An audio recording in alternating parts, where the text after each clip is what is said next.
Yo les kikis, bon ça y est, de nouvelles aventures. Alors là je pars à la salle du coup.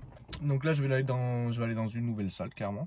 Je vais aller à Power Camp parce que niveau matériel, c'est le top du top clairement. C'est du Eleco, que ce soit pour la force, l'haltérophilie ou le crossfit, il n'y a rien de mieux sur Bordeaux clairement. Donc là aujourd'hui c'est séance SBD. Pour ceux qui ne savent pas, SBD c'est squat, bench, deadlift. En comp c'est-à-dire que ce ne sont pas des variations, ce sont vraiment les mouvements de compétition. Là, il y a peut-être des lifts vis-à-vis de ma déchirure où je vais peut-être mettre des blocs pour essayer de mettre un peu moins de tension dans mon dos, pour essayer de pas avoir mal, quoi, enfin du moins le moins possible. Et puis voilà, let's go. D'abord, on va aller acheter, on va se réapprovisionner les gars. Je vais vous montrer ce qu'on achète pour les compètes. Vous savez les gars, je suis arrivé au Leclerc à Langon. Je sais pas, vous vous souvenez quand je vous ai dit sur la précédente vidéo comme quoi, comment reconnaître un power à la salle, mais en fait c'est pas qu'à la salle, c'est dans la vie de tous les jours. 3 règles primordiales, les chaussettes, les claquettes, le short. Après tu as des détails. S'il a une monster, c'est un vrai power déjà. Ensuite c'est simple, le mec ou la nana arrive dans la salle, fait pas de bruit. Ça fait des années que tu le suis ou la suis. Elle fait toujours, ou il fait toujours la même chose, et il a des perfs incroyables, avec un physique qui laisse à désirer. Mais bon, voilà. Je vais vous montrer maintenant qu'est-ce qu'on achète pour le power, parce qu'il n'y a pas de secret les gars. Bonbons, monster. Alors les gars, on est dans les rayons des bonbons. Donc, je vais vous montrer ce que je prends si j'arrive à le trouver. Ah, je sens que c'est par là. Voilà. Élu meilleur bonbon du game les gars. Hop, donc voilà les gars, ça se passe ici. Donc la meilleure c'est celle-là et aussi celle-là. Pour moi c'est les deux meilleures de toutes les monsters, clairement. Mais je mettrai en top 1 la monster bleue, ça la mangue si je dis pas de bêtises. C'est du sale. Bon, les gars, je sors du Leclerc, ça me fume. Tout le monde me regardait bizarre. Il y a un mec qui vient me voir, il me fait monsieur, c'est un enterrement de garçon. Je fais n'importe quoi. Je dis pas, vous êtes en caleçon dans le Leclerc, je suis pas en caleçon, je dis c'est un singlet de compétition. Il me fait mais c'est quoi ça? Je lui dis mais c'est mon habit quand je fais les compétitions. Il fait ah d'accord, je suis désolé tout. J'aurais dû dire ouais, en fait je fais un striptease là, c'est Noël. Non mais c'est bien drôle. Bon, après il faut avouer que tu vois pas grand monde habillé comme ça. Ah, tu sais avec un gros quadrille sa mère et tout. Bref, j'ai fait mes petites courses, let's go. Et les gars, on y est, Power Camp. N'hésitez pas à venir faire un tour.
terminé. Je crois que c'est la première fois de ma vie que je me sens aussi frustré après une séance. Parce qu'en fait je sors mon plus gros squat, c'est même un BR. J'avais jamais sorti un si gros squat. En fait je pensais être content, je pensais être fier de moi, mais c'est toujours pas le cas. Je suis en plein réapprentissage pour mon bench, tout simplement pour essayer de trouver une solution vis-à-vis de mon épaule et pour essayer de diminuer la douleur. Donc en fait au niveau des performances c'est carrément pitoyable. Ça c'est une chose, de toute façon c'est mon point faible, donc voilà. Et alors le deadlift qui est mon gros point fort, c'est à cause de ça la plus grosse frustration. Devoir s'arrêter à 200 sur un single alors que mon PR, mon RM il est à 2,70. Se dire que même à l'échauffement, sur ta première barre d'échauffement à 70, ça te fait mal, ça tire. Et en fait c'est là où tu te rends compte que ben, en fait tu devras sûrement arrêter, enfin abandonner les France qui sont dans cette semaine pour deux raisons. Ou tout simplement les choses iront mieux dans 2-3 semaines, mais malheureusement vu la perte de force, il est hors de question que je me tape la honte sur un plateau.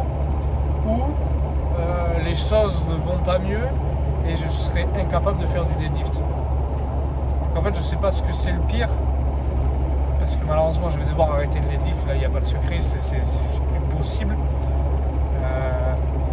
Pourtant je suis quelqu'un qui a un mental de ouf, quelqu'un qui suis ultra positif, qui n'abandonne jamais quoi qu'il arrive. Et en fait de se dire que tu fais des compétitions toute l'année et que tu te prépares pour cette compétition, c'est la seule, c'est l'unique grosse compétition de l'année, et te dire que putain tu t'es blessé là maintenant, pas il y a 4 mois, c'est là de suite.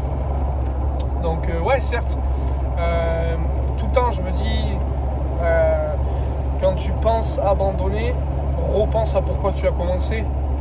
Je trouve que c'est l'une des plus belles phrases, mais ce qui est le plus dur c'est que quand tu es si amoureux, si passionné de ton sport, que c'est le seul moment, que ce soit en compétition ou aux entraînements, où tu arrives à t'exprimer, à extérioriser, à sortir ta haine clairement pour sortir tes meilleures performances, et que là en gros on est en train de me priver de ça en fait indirectement, parce que je vais devoir arrêter un mouvement sur les 3 et c'est là que psychologiquement c'est compliqué.